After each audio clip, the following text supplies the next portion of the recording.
Hi, YouTube people. It's been a real long time since Hardy Lynn's been on here. I mean, about 12 years since I've been on here. So, it took me so long to want to have to come on here and really do this story. I know it's a story time. And it took a long time for me to want to come on and build up the courage and even do this, because I don't like a lot of people up in my business, but I felt like, it's so much has been going on with me in my life, and I felt like, it's time for you to go in there and just spill all. So I am a 41-year-old lady with two sons, one 19, one about to be 12 next month. And I have sickle cell anemia. I've been dealing with sickle cell anemia all of my life. I was diagnosed with sickle cell anemia at the age of 1 year old. And we're going to get into the story of when I was diagnosed. So, at 1 year old, we were living in, my mother and I and my mom's boyfriend, we were living in Sunnyvale, California. And I believe I had just turned 1 year old. So my mom's sister was living with us too at the time. So I was running around the house like a typical 1 year old. Some 1 year olds might probably not walk by then, but I had just turned one. So I'm running around like a typical 1 year old, running around. And my auntie said that at 1 year old, she would always want me to come to her so she could kiss all over me. And I would be like real fussy with her, like, no, get away from me. Like how some 1 year olds are, like, ew, get away, don't kiss me. So she was like, come here, toy, come here, toy. Because that's what they used to call me when I was little. Come here, toy, come here, toy, toy. And she said that I was walking to her very slowly. I would usually run from her, but she said that I was walking to her, and she found that strange. Like, she walking to me. Maybe she's getting used to me or whatever. Or like, wow, I can't believe that she walking to me. She love me now, but I don't know. That's what she said. So she said I was walking over to her, and when she picked me up, she said I just went limp in her arms. And she was just thought that I was playing or whatever with her. And then she said she grabbed my face and just started kissing my cheeks, just kissing them. And that I was still limp in her arms. And she was just like, toy, toy, what's wrong, what's wrong? And she said that she just got really scared and screamed out to my mom, Venus, Venus, something wrong with Toy Toy. Come here now. And they said that I was just laying there limp like a towel. Like if you pick up a towel, the towel's just limp. And so my mom and my aunt was very, very scared. They didn't know what to do. So they called the ambulance, and the ambulance came. And so we lived even though we live in Sunnyvale, we live very close to Stanford Hospital. Well, no, Stanford Hospital is not that close to Sunnyvale, but that's where they took me to. So they took me to Stanford Hospital, and they did not know what was wrong with me. By then, I slipped into a coma. So they didn't know what was wrong with me. My mother, they were crying. My aunts, they were crying. They didn't know what was wrong.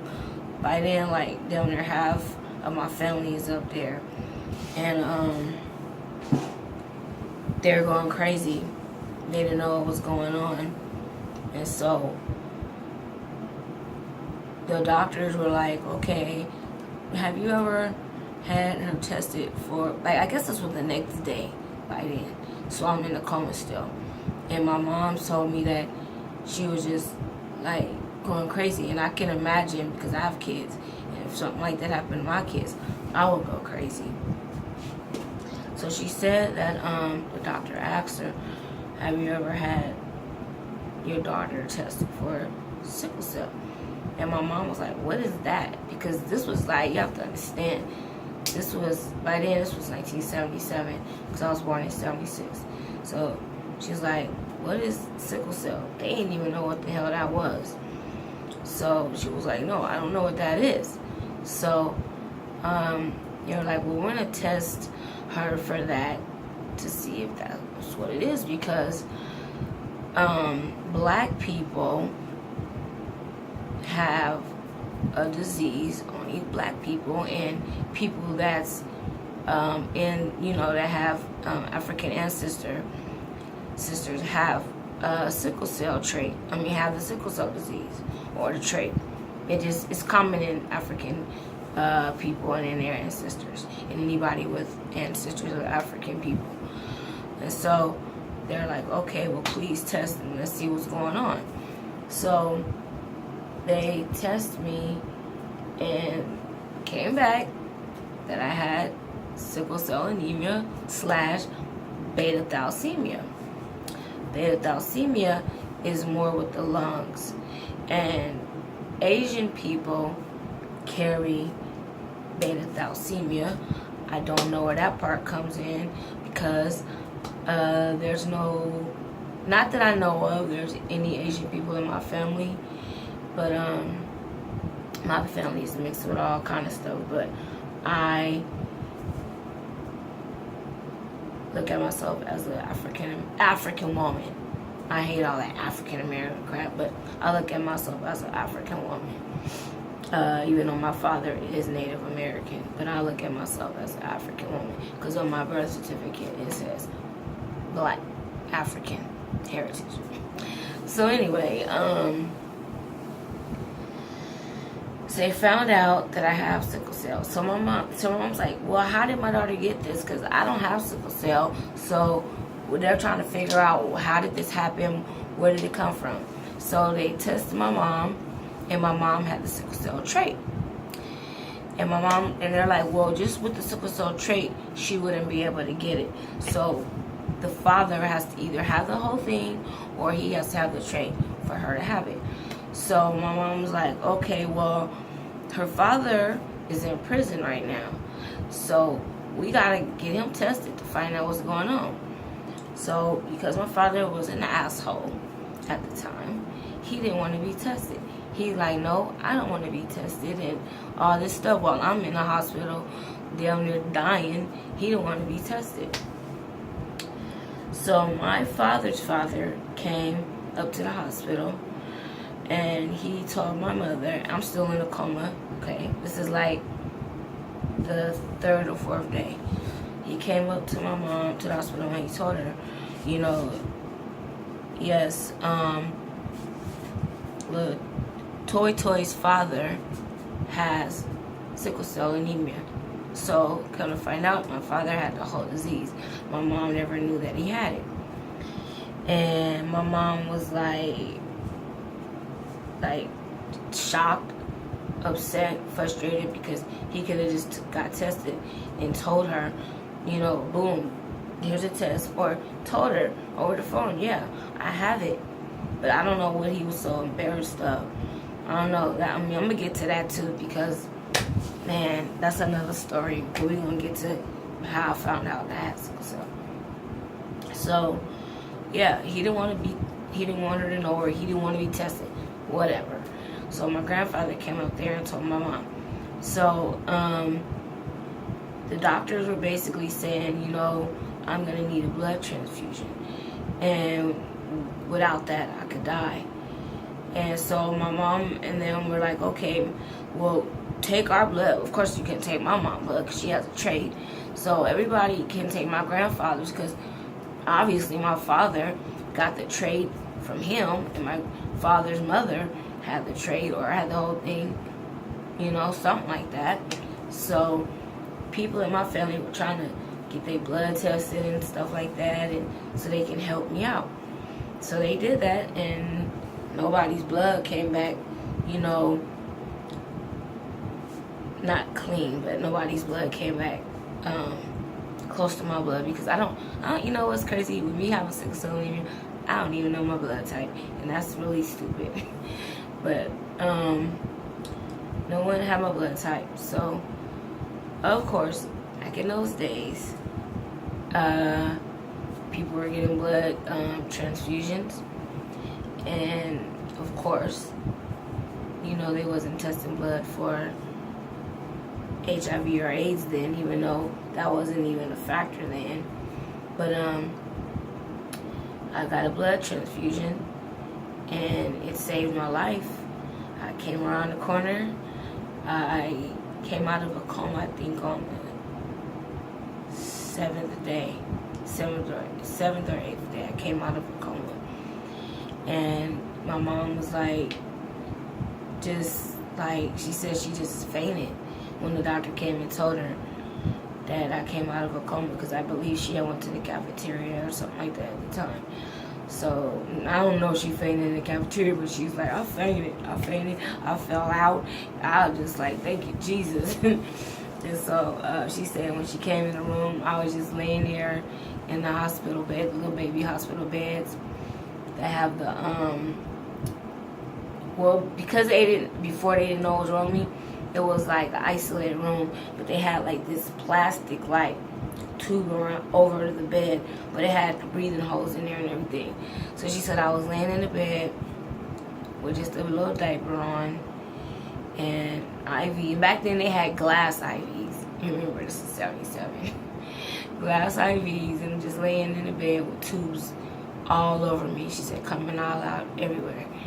And she said I was laying there, and I looked at her, and she said, I said, Mommy, and I reached my hand out to, try to touch her, but it touched the plastic shield that was over me. And she said she just busted out crying. And she said, I said, Mommy, don't cry, Mommy. And I didn't know how to talk very well when I was one. So, anyway. It's a lot for me to tell this story, because I really don't like people in my business. I don't like people knowing, anything about me, period. But I felt like I wanted to be real, and I needed to get out of this, I don't want people in my business, don't nobody need to know nothing about me. And, of course, I'm not going to tell people at all my business, but I felt like I wanted to tell this story because I'm going through a lot right now at the age of 41 with being scared, with not knowing when that day comes. I mean, of course, nobody knows when they're gonna die, but when you have a blood disease and you have when the doctors tell you, your lifespan is either 50s or early 60s, and I'm 41, and it's just scary to me to know, okay, especially with these years going by so fast. Birthdays coming like pow, pow. Birthdays is like around the corner. My birthday around the corner. About to be 42. So it's scary to me because I want to see my boys grow up, have a good career, have kids. If they decide to get married. I want to see all of that.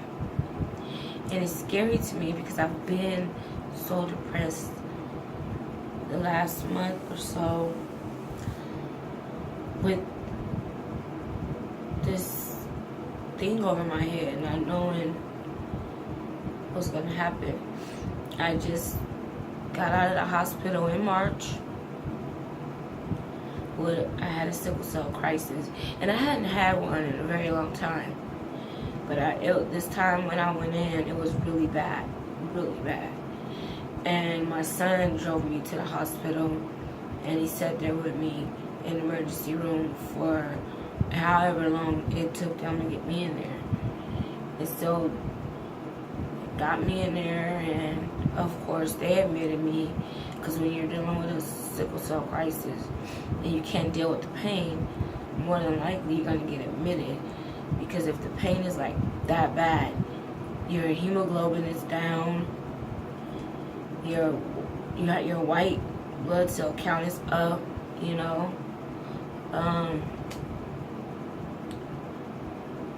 It was very scary because I didn't know if I was gonna make it being in there.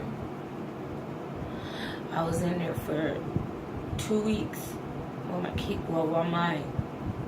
They were both in school because my oldest didn't graduate till this year. And they're in school, and my oldest, had to do everything.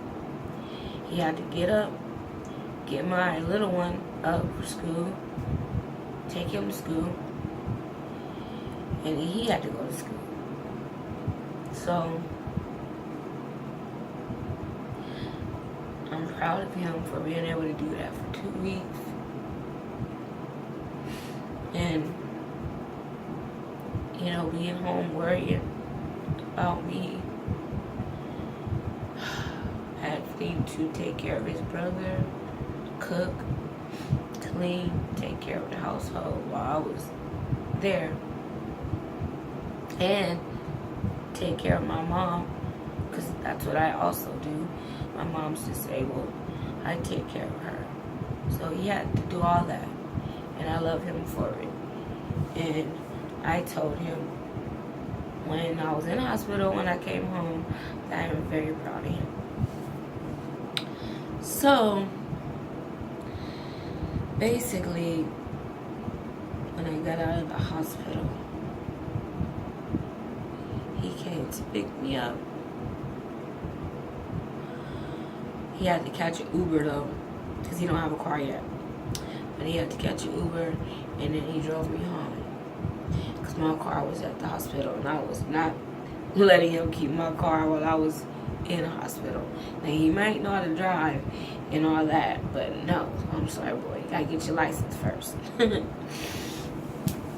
But, so far, I'm doing a lot better.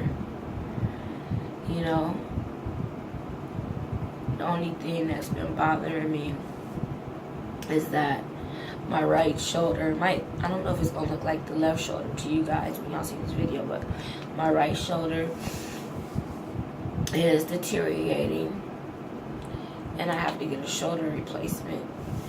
I've already had a hip replacement on the left side at the age of, how was I when I got that? I don't know. It was 2010 when I got it.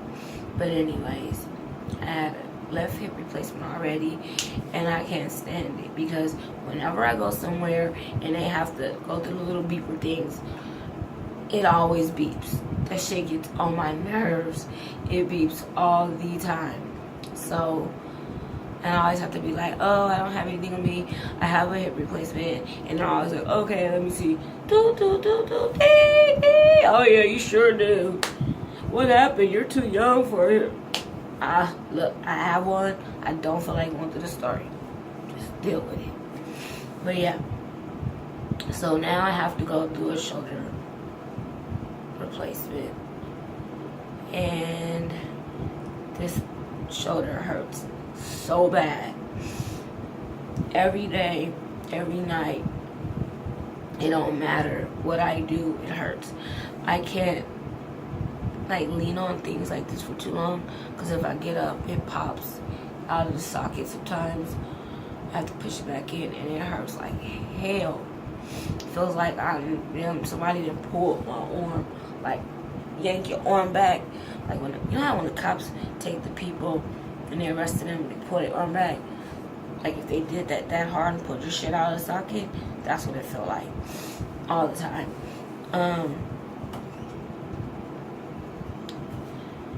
Hold on 1 second.